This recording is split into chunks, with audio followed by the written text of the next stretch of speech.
Hello मित्रों, नमस्कार।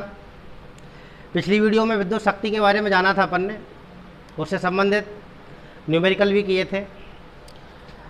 उसी चैप्टर से आज एक और नया टॉपिक विद्युत धारा का चुंबकीय प्रभाव के बारे में अध्ययन करना चाहेंगे। आइए जुड़ते हैं इस टॉपिक से।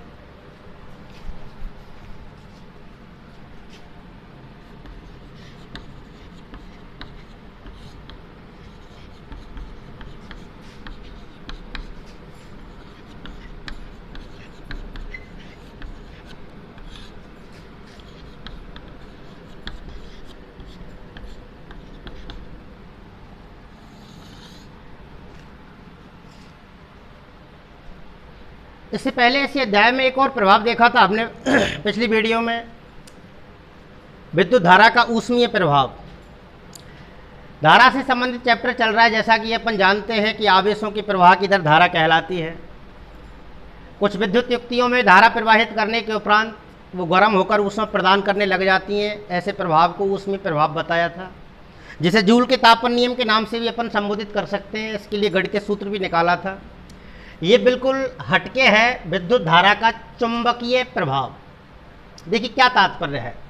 एक वैज्ञानिक हुए थे, उनका नाम था ओरस्टेड।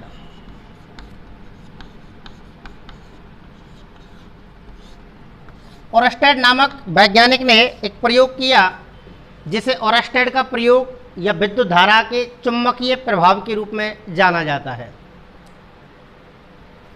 सन 1820 में ओरस्टेड नामक वैज्ञानिक ने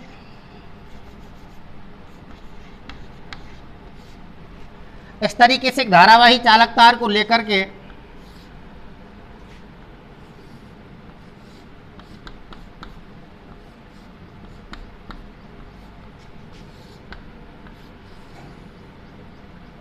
इसके पास एक दिक्सूचक की सुई रखी गई।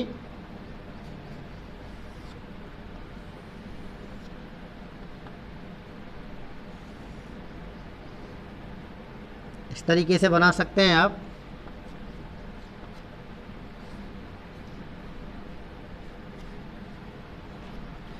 ओरस्टेड ने बताया कि जब चालक तार में धारा प्रवाहित नहीं की जाती है तो ये चुंबकीय सुई जो होती है वो अविक्षेपित अवस्था में बनी रहती है। ये पहला परीक्षण किया था कि जब इससे कोई धारा प्रवाह नहीं किया जाता है, इसमें करंट फ्लो नहीं किया जाता है, तो चुंबकीय सुई कोई विक्षेप उत्पन्न नहीं करती है, अर्थात शून्य विक्षेप बताती है। लेकिन जैसे ही इसमें धारा प्रवाहित की जाती है, विद्युत धारा का प्रवाह किया जाता है, तो चालक के निकट रखी चुंबकीय सुई जो होती है वो तुरंत विक्षेप बताना प्रारंभ कर देती है। ऐसा क्यों हुआ? ऐसा इसलिए हुआ कि जैसे ही इसमें धारा प्रवाहित की तो इसके चारों ओर चुंबकीय क्षेत्र उत्पन्न हो गया। कौन सा क्षेत्र उत्पन्न हो गया? चुंबकीय क्षेत्र उत्पन्न हो गया। क्या मतलब है चुंबकीय क्षेत्र से? जिसे कहना चाहिए मैग्नेटिक फील्ड। किसी चुंबक के चारों ओर का वह क्षेत्र, किसी चुंबक के चारों ओर का वह क्षेत्र जिसमें उसके चुंबकीय बल का संसूचन किया जा सकता है, उस चुंबक का चुंबकीय क्षेत्र कहलाता है। तो ये दूसरा परीक्षण किया था ओरस्टेड ने कि jैसे ही धारा प्रवाहित की जाती है तो धारा प्रवाहित करने पर दिक्सूचक की जो सुई होती है वो इस तरीके से ये विक्षेप बताएगी। इस तरीके से चुंबकीय से विक्षेपित हो जाती है। तीसरा परीक्षण किया कि अब यदि धारा की दिशा बदल दी जाए तो क्या प्रभाव पड़ेगा। तो जैसे ही धारा की दिशा बदली जाती है, अभी ऐसे थी ये प्लस से माइनस की ओर ऐसे लेकिन जैसे ही हम इस धारा की दिशा को बदल देंगे तो बदल देने पर चुंबकीय सुई का विक्षेप भी बदल जाएगा। अर्थात ये विक्षेप अब इधर ना होकर के ऐसे इस तरीके से चुंबकीय सुई विक्षेपित हो जाएगी। इस तरीके से विक्षेपित होगी इस साइड में, यानी कि पहले के विपरीत दिशा में। तो मैंने अभी आपसे तीन बातें की। पहली बात में बताया कि जब चालक में विद्युत धारा प्रवाह नहीं किया जाता है तो चुंबकीय सुई अविक्षेपित अवस्था में बनी रहती है। जैसे ही चालक में धारा प्रवाहित की जाती है तो चुंबकीय सुई विक्षेपित हो जाती है, क्योंकि चुंबक के चारों ओर, क्योंकि इसके चारों ओर चुंबकीय क्षेत्र उत्पन्न हो जाता है। लेकिन यदि धारा की दिशा विपरीत की जाती है, बदली जाती है, तो बदले जाने के कारण चुंबकीय सुई के विक्षेप की दिशा भी बदल जाती है। तो इससे निष्कर्ष निकाला ओरस्टेड ने, क्या रिजल्ट निकलता है इससे, कि जब किसी चालक में विद्युत धारा प्रवाहित की जाती है तो उसके चारों ओर चुंबकीय क्षेत्र उत्पन्न हो जाता है, जिससे चुंबकीय सुई विक्षेपित हो जाती है। इसे ही विद्युत धारा का चुंबकीय प्रभाव या ओरस्टेड का नियम कहा जाता है। तो यह था ओरस्टेड का प्रयोग या ओरस्टेड का नियम। आपसे पूछा जा सकता है 1 नंबर के लिए कि चुंबकीय सुई विक्षेपित क्यों हो जाती है, तो आपका सीधा जवाब है कि चालक के चारों ओर चुंबकीय क्षेत्र उत्पन्न हो जाने के कारण चुंबकीय सुई विक्षेपित हो जाती है। तो चुंबकीय क्षेत्र जो उत्पन्न हुआ है, आइए इसकी दिशा ज्ञात करने के नियम पढ़ते हैं कि चुंबकीय क्षेत्र की दिशा किस प्रकार से ज्ञात की जाती है।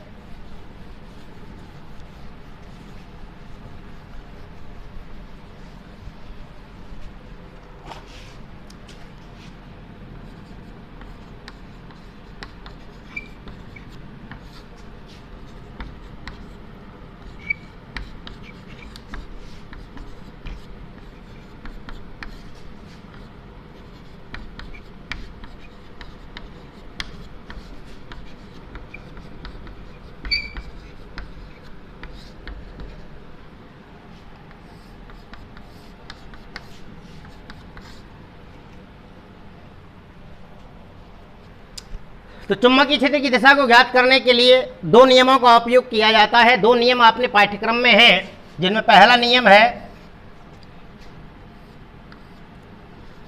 दक्षिणावर्ती पेंच का नियम।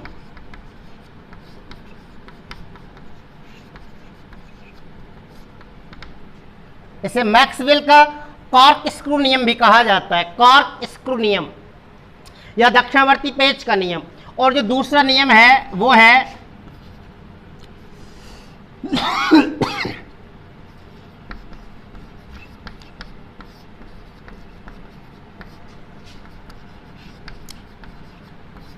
दक्षिण हस्त नियम, राइट हैंड रूल्स, और एक है दक्षिणावर्ती पेंच का नियम। तो देखिए इन नियमों के द्वारा किस तरीके से अपन चुंबकीय क्षेत्र की दिशा को ज्ञात करते हैं।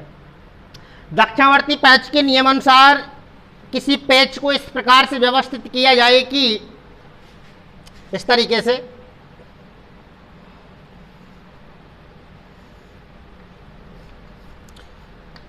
कि पेंच का जो नुकीला सिरा है ये धारा की दिशा में रहे, तो फिर पेंच को घुमाने की जो दिशा होगी वही चुंबकीय क्षेत्र की दिशा कहलाती है। दक्षिणावर्ती पेंच के नियम अनुसार यदि किसी पेंच को इस प्रकार से व्यवस्थित किया जाए कि पेंच का नुकीला सिरा धारा की दिशा में रहे, तो पेंच को घुमाने की जो दिशा होती है वही चुंबकीय क्षेत्र की दिशा कहलाती है। और दूसरा नियम है दक्षिण हस्त नियम, इसको दक्षिण हस्त अंगुष्ठ नियम भी कह सकते हो आप। इसके अनुसार किस तरीके से दिशा ज्ञात करते हैं। दक्षिण हस्त नियम के अनुसार यदि किसी धारावाही चालक तार को, सपोज कर लीजिए कोई धारावाही चालक तार है, इसको अपने दाहिने हाथ में इस प्रकार से पकड़ना है, इस तरीके से। तो ये अंगूठा जो है ये तो धारा की दिशा में रहना चाहिए। तो मैं कह रहा हूं कि दक्षिणावर्त नियम के अनुसार यदि किसी धारावाही चालक तार को दाहिने हाथ में इस प्रकार पकड़ने की, ये मेरा दाहिना हाथ है, राइट हैंड है, ये अपने दाहिने हाथ में इस प्रकार पकड़े कि अंगूठा धारा की दिशा में रहे, तो मुड़ी हुई उंगलियां चुंबकीय क्षेत्र की दिशा को व्यक्त करती हैं। दक्षिणावर्त नियम के अनुसार यदि किसी धारावाही चालक तार को दाहिने हाथ में इस प्रकार पकड़े कि अंगूठा धारा की दिशा में रहे, तो मुड़ी हुई उंगलियां चुंबकीय क्षेत्र की दिशा को व्यक्त करती हैं। इस तरीके से ये दोनों नियम 1-1 नंबर के बनते हैं और पहले 11 क्वेश्चनों में 1 नंबर का क्वेश्चन लेके आते हैं। एक बार और सुन लेते हैं।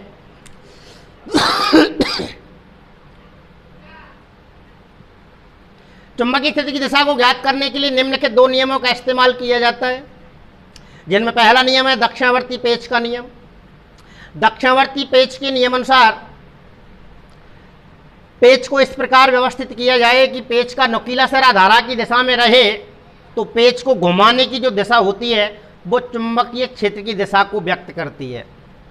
और दक्षिणास्थ नियम के अनुसार यदि किसी धारावाही चालक तार को दाहिने हाथ में इस प्रकार पकड़ें कि अंगूठा धारा की दिशा में रहे, तो मुड़ी हुई उंगलियां चुंबकीय क्षेत्र की दिशा को व्यक्त करती हैं। इस तरीके से इन दो नियमों के द्वारा चुंबकीय क्षेत्र की दिशा ज्ञात कर लेते हैं। चलिए आगे देखते हैं।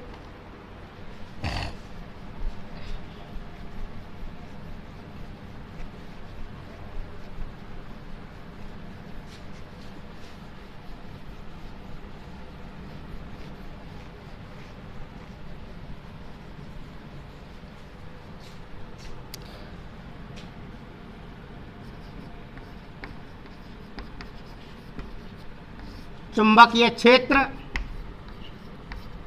एवं चुंबकीय बल रेखाएं।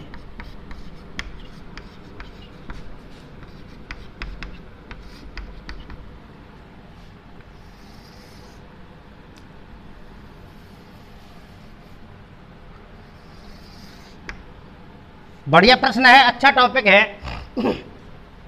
चुंबकीय क्षेत्र एवं चुंबकीय क्षेत्र रेखाएं कह सकते हैं, चुंबकीय बल रेखाएं कह सकते हैं। ऐसे प्रश्न बनता है, चुंबकीय क्षेत्र रेखाएं किसे कहते हैं या चुंबकीय बल रेखाएं किसे कहते हैं? किसी छड़ चुंबक के चारों ओर चुंबकीय क्षेत्र रेखाएं प्रदर्शित कीजिए। एक तो ऐसे बनता है, एक ऐसे बनता है चुंबकीय बल रेखाओं से आपका क्या अभिप्राय है, इनकी कोई चार विशेषताएं लिखते हुए किसी छड़ चुंबक के चारों ओर चुंबकीय क्षेत्र रेखाओं का निरूपण कीजिए। तो मैं पहले भी बता रहा था आपको चुंबकीय क्षेत्र के बारे में, किसी चुंबक के चारों ओर का वह क्षेत्र जिसमें उसके चुंबकीय बल का संसूचन किया जा सकता है, उस चुंबक का चुंबकीय क्षेत्र कहलाता है। किसी चुंबक के चारों ओर का वह एरिया या वह क्षेत्र जिसमें उसके चुंबकीय बल का संसूचन किया जा सकता है, उस चुंबक का चुंबकीय क्षेत्र कहलाता है। चुंबकीय क्षेत्र रेखाओं से क्या तात्पर्य हुआ? फिर चुंबकीय बल रेखाएं किसे कहना चाहिए? तो देखिए, चुंबकीय बल रेखाओं से आपका क्या तात्पर्य है, अभी एक्सप्लेन करते हैं इस बात को कि चुंबकीय बल रेखाएं किसे कहते हैं या चुंबकीय क्षेत्र रेखाएं किसे कहते हैं। एक छोटी सी परिभाषा लिख रहा हूं मैं। किसी चुंबक के चारों ओर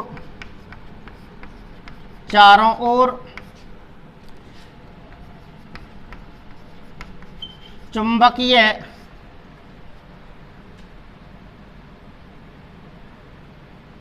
क्षेत्र को प्रदर्शित करने के लिए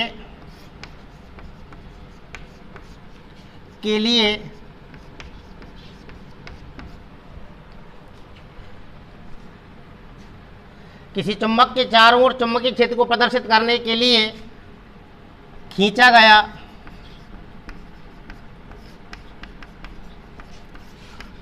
काल्पनिक रेखाओं का समूह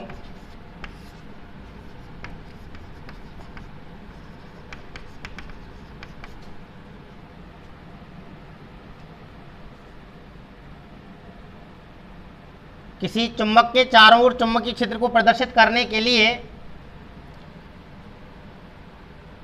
खींचा गया काल्पनिक रेखाओं का समूह चुंबकीय बल रेखाएं कहलाता है।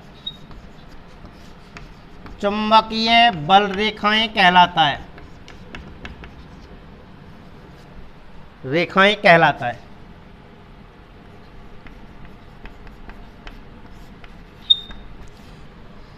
यदि ये याद नहीं होती है तो इसको दूसरे शब्दों में भी लिख सकते हैं। किस तरीके से, देखिए, पहले एक रिपीट कर ले। किसी चुंबक के चारों ओर का वह क्षेत्र या चारों ओर चुंबकीय क्षेत्र को प्रदर्शित करने के लिए काल्पनिक रेखाओं का समूह खींचा जाता है, जिन्हें चुंबकीय क्षेत्र रेखाएं या चुंबकीय बल रेखाएं कहते हैं, अथवा ऐसे भी समझ सकते हैं आप इसको,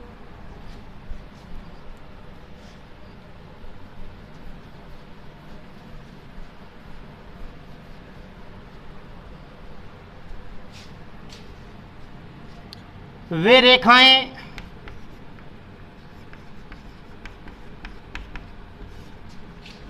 जिनके अनुदेश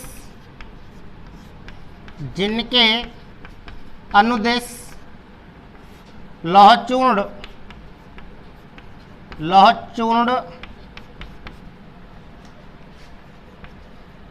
स्वयं संरेखित हो जाता है, वे रेखाएं जिनके अनुदिश लौहचूर्ण स्वयं संरेखित हो जाता है,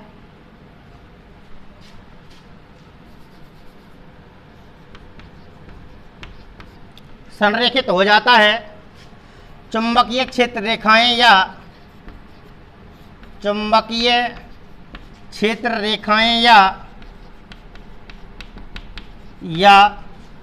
चुंबकीय बल रेखाएं कहलाती हैं।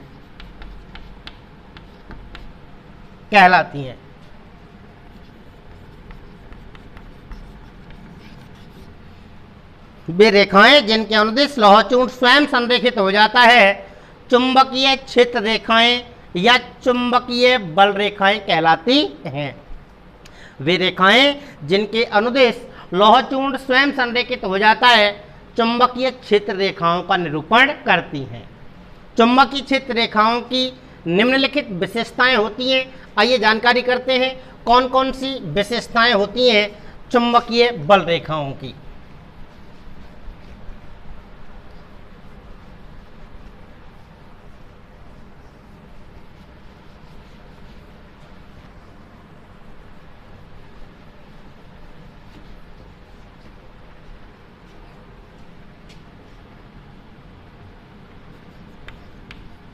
चुंबकीय बल रेखाओं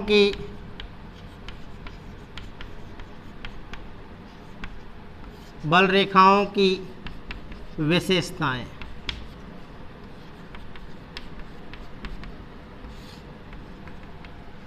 तो चुंबकीय बल रेखाओं की कई विशेषताएं होती हैं। नंबर 1, चुंबकीय क्षेत्र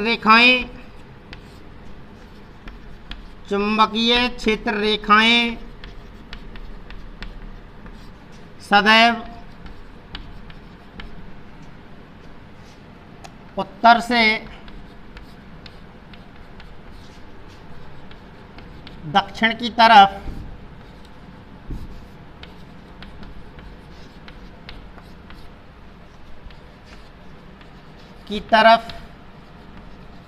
खींची जाती हैं।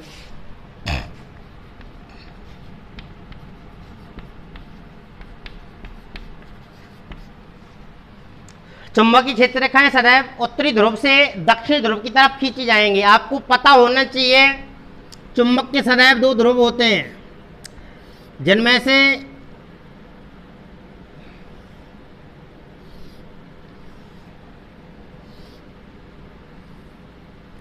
दूसरा उत्तरी ध्रुव की तरह कार्य करता है, उस पर उत्तरी ध्रुव N अंकित करते हैं। दूसरा दक्षिणी ध्रुव की तरह कार्य करता है, उस पर दक्षिणी ध्रुव S या साउथ अंकित कर देते हैं। तो ये 2 ध्रुव होते हैं चुंबक में सदैव, जिनको उत्तरी ध्रुव और दक्षिण ध्रुव से संबोधित किया जाता है। उत्तरी ध्रुव को N से व्यक्त करते हैं, दक्षिण ध्रुव को S से व्यक्त किया जाता है। किसी चुंबक में वह स्थान जहां पर चुंबकत्व सर्वाधिक होता है, किसी चुंबक में वह स्थान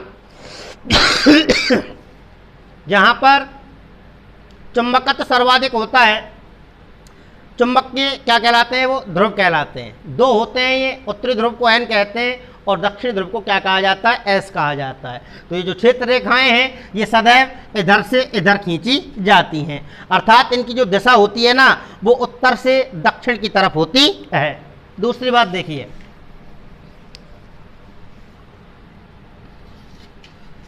चुंबकीय क्षेत्र रेखाएं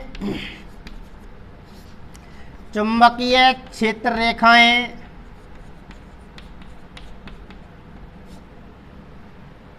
सदिश राशि होती हैं, सदिश राशि होती हैं। क्वांटिटीज होती हैं दो प्रकार की है, scalar quantities and vector quantities, एक सदिश राशि और एक अदिश राशि। तो जो सदिश राशियां होती हैं ना, ये वो राशियां होती हैं जिन्हें व्यक्त करने के लिए परिमाण के साथ साथ दिशा की भी आवश्यकता होती है। अर्थात वे भौतिक राशियां जिन्हें व्यक्त करने के लिए परिमाण के साथ साथ दिशा की भी आवश्यकता होती है, उन्हें सदिश राशियां कहा जाता है। तो इन क्षेत्र रेखाओं को व्यक्त करने के लिए परिमाण भी चाहिए होता है और दिशा का भी ज्ञान होना आवश्यक होता है। इसलिए चुंबकीय क्षेत्र रेखाएं एक सदिश राशि होती हैं। जिन राशियों को व्यक्त करने के लिए केवल परिमाण की आवश्यकता होती है, दिशा बोध आवश्यक नहीं होता है, उन्हें अदिश राशियां कहा जाता है। तो चुंबकीय क्षेत्र रेखाएं कैसी राशि हुई? सदिश राशियां होती हैं। नंबर 3, तीसरी जो विशेषता होती है वो ये होती है, चुंबकीय बल रेखाएं, चुंबकीय बल रेखाएं बंद वक्र का निर्माण करती हैं, बंद वक्र का निर्माण करती हैं। बंद वक्र का निर्माण करेंगी और कदाचित सबसे महत्वपूर्ण बात ये कि दो चुंबकीय बल रेखाएं, दो चुंबकीय बल रेखाएं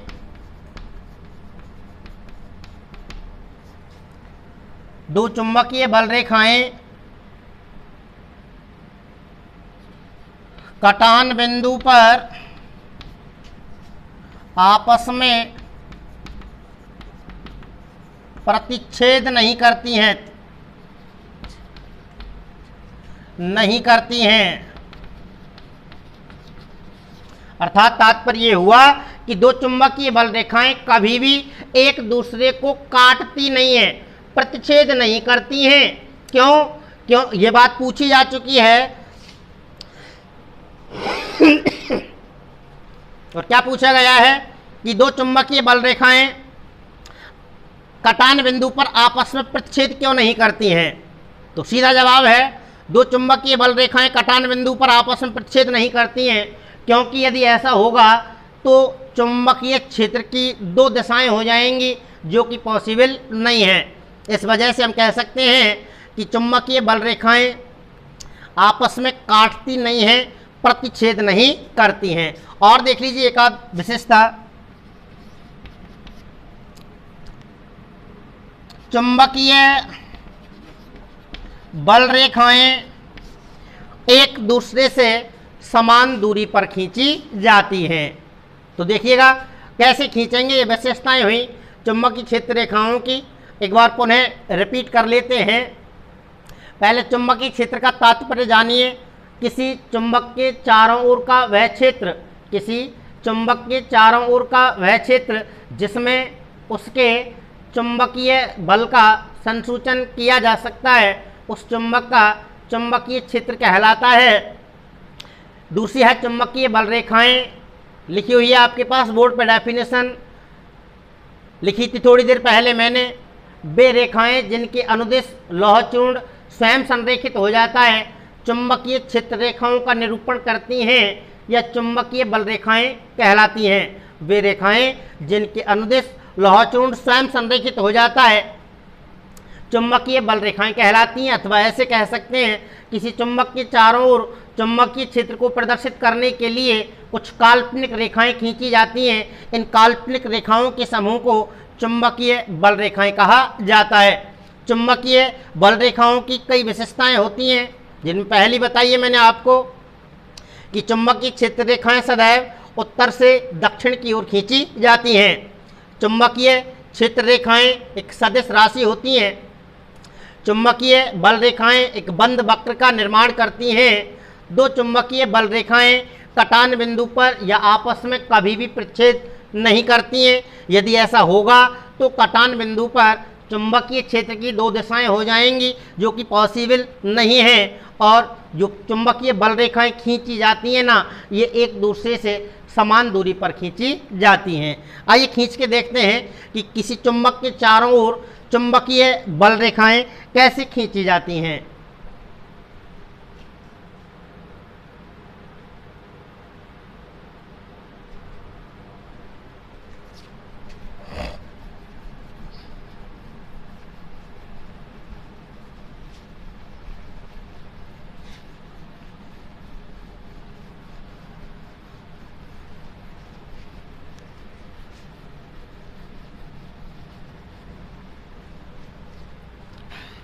ऐसे चुंबक बनाना है आपको एक साधारण इस तरीके से।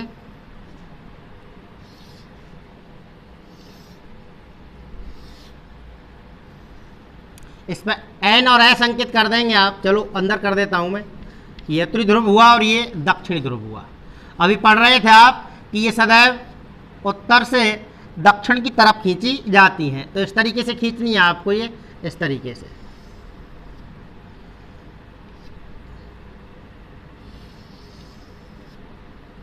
यहाँ कटान नहीं करेंगे, इस तरीके से खास ध्यान रखना है आपको इन बातों का।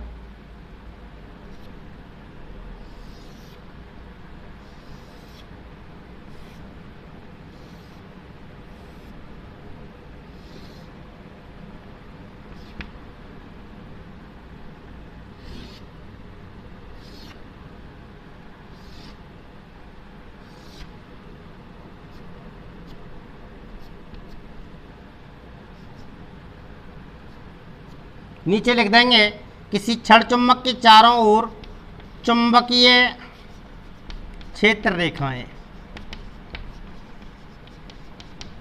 इस जगह का ध्यान रखना, ये ऐसे कटान नहीं करना चाहिए आपस में, बिल्कुल प्रत्येक रेखा अलग से आपको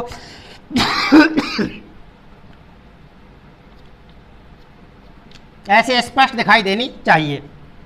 यदि आपसे पूछा जाए ये चुंबक के बाहर है चुंबकीय बल रेखाएं, लेकिन यदि फॉर्मेट बदले अंदर भी खिंचवाए आपसे, तो चुंबकीय क्षेत्र समान होगा अंदर इसमें, और बिल्कुल सीधी खींचेंगे ऐसे, इस तरीके से ध्यान रखना आप।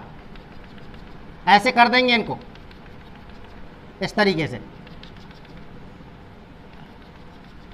यहां जो चुंबकीय क्षेत्र की तीव्रता होगी वो समान होगी, तो अंदर नहीं खींचनी है आपको, केवल बाहर वाली आती हैं, अपने पाठ्यक्रम में यही है। लेकिन यदि पूछे भी आपसे अंदर भी खींचिए, तो अंदर इस तरीके से ये सीधी आपको खींच के बतानी है।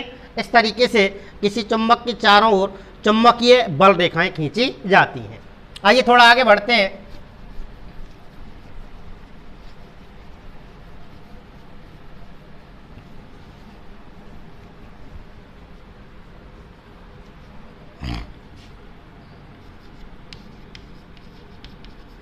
चुंबकीय फ्लक्स, इसको चुंबकीय अभिवाह भी कह सकते हो। चुंबकीय अभिवाह,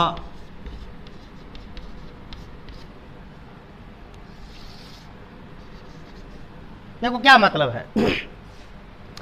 ऐसे पूछा जा सकता है आपसे चुंबकीय फ्लक्स किसे कहते हैं, इसका मात्रक भी बताइए। तो देखो क्या तात्पर्य है, छोटे शब्दों में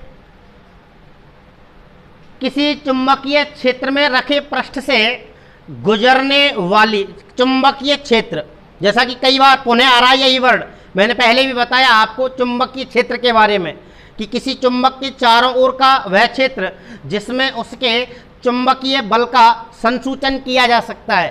क्या किया जा सकता है? संसूचन किया जा सकता है, अर्थात उसको महसूस किया जा सकता है, उस चुंबक का चुंबकीय क्षेत्र कहलाता है। तो अभी पढ़िए डेफिनेशन फ्लक्स के लिए। किसी चुंबकीय क्षेत्र में रखे पृष्ठ से गुजरने वाली चुंबकीय बल रेखाओं की संख्या को उस पृष्ठ से संबद्ध चुंबकीय फ्लक्स कहा जाता है। किसी चुंबकीय क्षेत्र में रखे पृष्ठ से गुजरने वाली चुंबकीय बल रेखाओं की संख्या को उस पृष्ठ से संबद्ध क्या कहते हैं? चुंबकीय फ्लक्स कहते हैं। चलो लिख देते हैं, किसी चुंबकीय क्षेत्र में, किसी चुंबकीय क्षेत्र में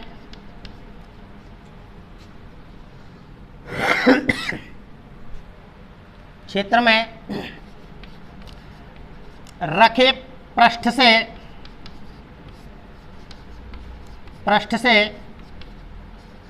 गुजरने वाली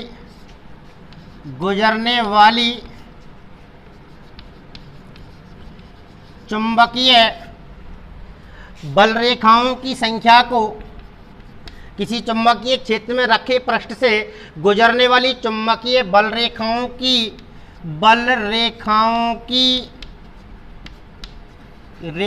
की संख्या को, किसी चुंबकीय क्षेत्र में रखे पृष्ठ से गुजरने वाली चुंबकीय बल रेखाओं की संख्या को उस पृष्ठ से संबद्ध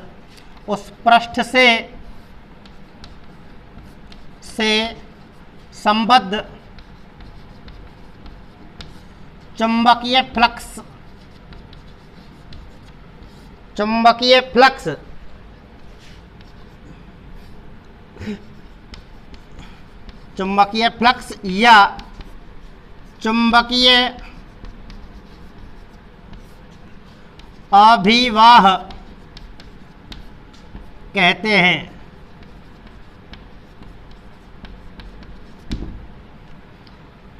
किसी चुंबकीय क्षेत्र में रखे पृष्ठ से गुजरने वाली चुंबकीय बल रेखाओं की संख्या को उस पृष्ठ से संबद्ध चुंबकीय फ्लक्स या चुंबकीय अभिवाह कहते हैं। इसका मात्रक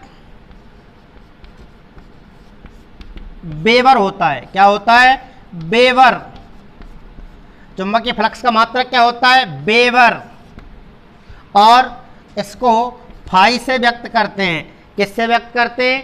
फाई से व्यक्त किया जाता है। तो ऐसे पूछा जा सकता है, चुंबकीय फ्लक्स किसे कहते हैं, इसका मात्रक भी बताइए। तो किसी चुंबकीय क्षेत्र में रखे पृष्ठ से गुजरने वाली चुंबकीय बल रेखाओं की संख्या को उस पृष्ठ से संबद्ध चुंबकीय फ्लक्स या चुंबकीय अभिवाह कहते हैं। इसका मात्रक क्या होता है? वेबर। इसको किससे व्यक्त करते हैं? फाई से। चलिए आगे बात बढ़ाते हैं। इसके बाद अच्छा टॉपिक है इसी चैप्टर से, विद्युत चुंबकीय प्रेरण।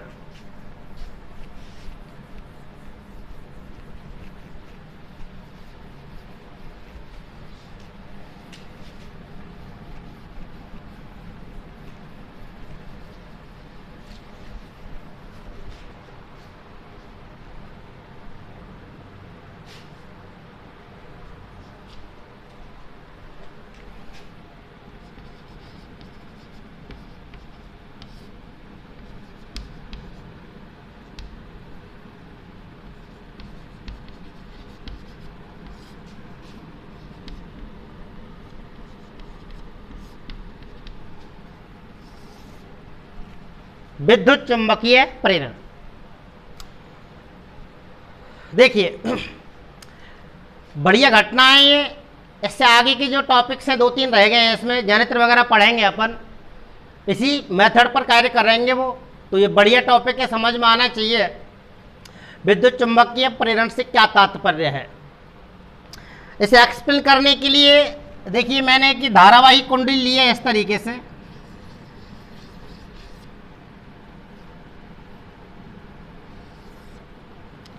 और इस कुंडली को इस तरीके से गैल्वेनोमीटर से संबोधित कर दिया मैंने।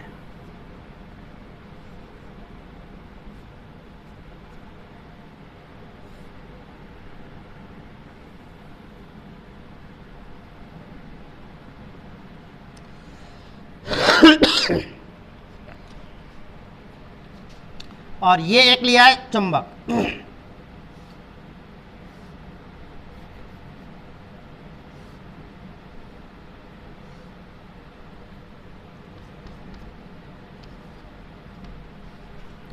देखिए ये गैल्वेनोमीटर, पहले इसके बारे में सुनिए गैल्वेनोमीटर क्या चीज है, कैसे काम करता है।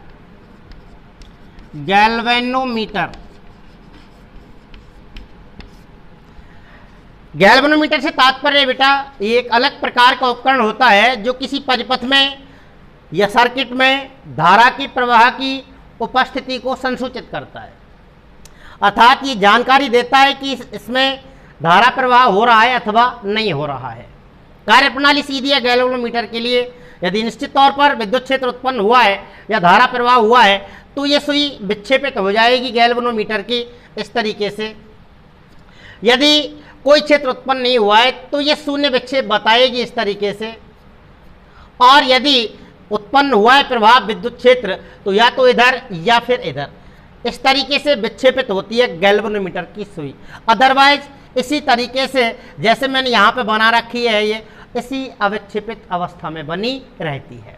तो इससे अपन जानकारी कर लेते हैं, यदि ये गैल्वेनोमीटर की सुई विक्षेप बताती है तो सीधा तात्पर्य निकलता है कि कुंडली में विद्युत क्षेत्र उत्पन्न हुआ है, अर्थात विद्युत प्रभाव क्या हुआ है, उत्पन्न हुआ है। और यदि ये विक्षेपित नहीं होती है अर्थात शून्य विक्षेप बताती है तो सीधा अर्थ निकल जाता है कि इसमें कोई विद्युत क्षेत्र उत्पन्न नहीं हुआ है, यानी कि विद्युत की उपस्थिति के लिए ये विक्षेप बताएगी।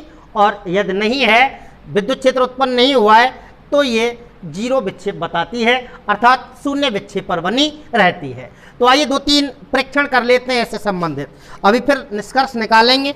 देखिए क्या रिजल्ट आता है अपने पास।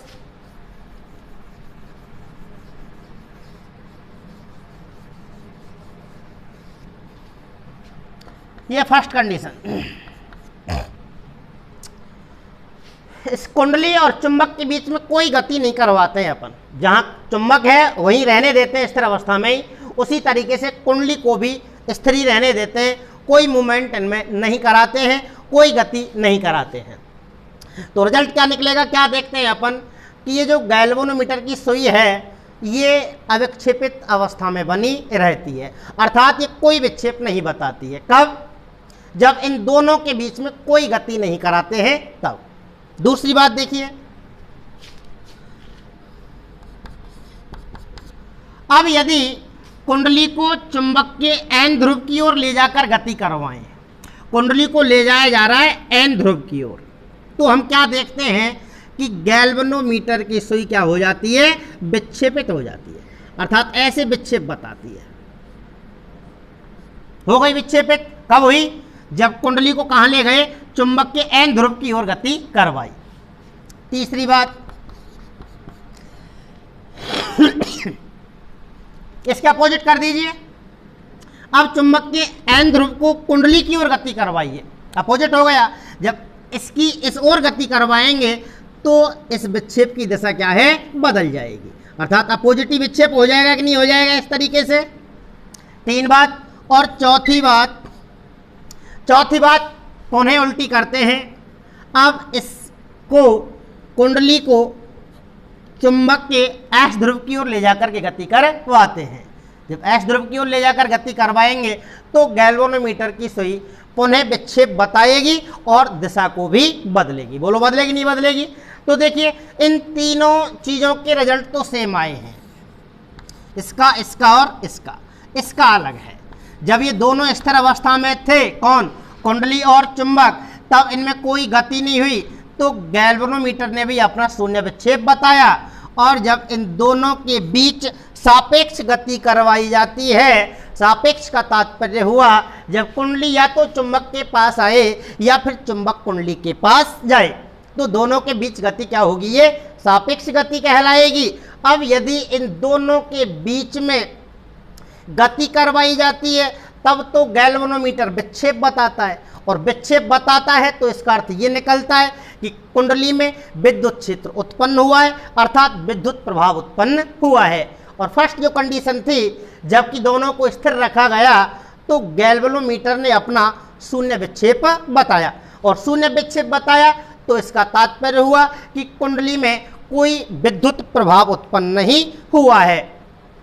तो इस तरीके से इससे अपन विद्युत चुंबकीय प्रेरण के बारे में कंप्लीट रिजल्ट निकाल सकते हैं।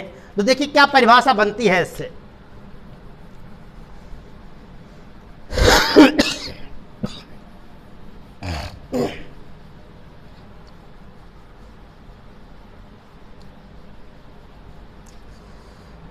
लिख देता हूं मैं। जब किसी कुंडली और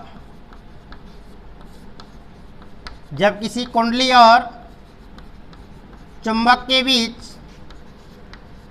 बीच सापेक्ष गति, जब किसी कुंडली और चुंबक के बीच सापेक्ष गति कराई जाती है तो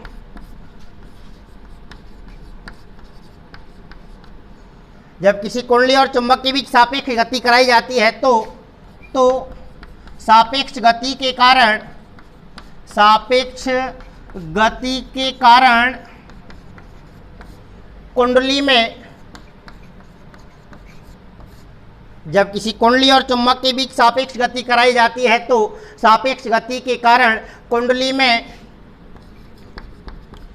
उत्पन्न विद्युत प्रभाव को, या क्षेत्र कह सकते हो आप, विद्युत प्रभाव को विद्युत चुंबकीय प्रेरण कहते हैं।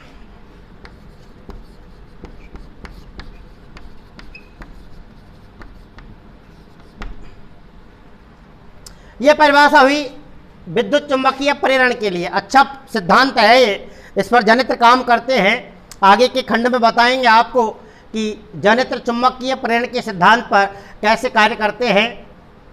तो जब किसी कुंडली और चुंबक के बीच सापेक्ष गति कराई जाती है तो सापेक्ष गति के कारण कुंडली में उत्पन्न विद्युत प्रभाव को या विद्युत क्षेत्र को विद्युत चुंबकीय प्रेरण कहते हैं। जब किसी कुंडली और चुंबक के बीच सापेक्ष गति कराई जाती है तो सापेक्ष गति के कारण कुंडली में उत्पन्न विद्युत प्रभाव को विद्युत चुंबकीय प्रेरण कहते हैं। विद्युत चुंबकीय प्रेरण से संबंधित दो नियम आते हैं, जिनमें पहले दो नियम हैं वो माइकल फैराडे के हैं। फैराडे के नियम है दो, और दोनों ही इसी घटना से संबंधित हैं। फैराडे का प्रथम नियम,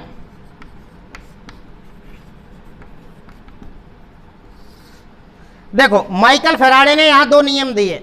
एक फैराडे का प्रथम नियम संबोधित होता है, दूसरे को द्वितीय नियम के द्वारा संबोधित किया जाता है।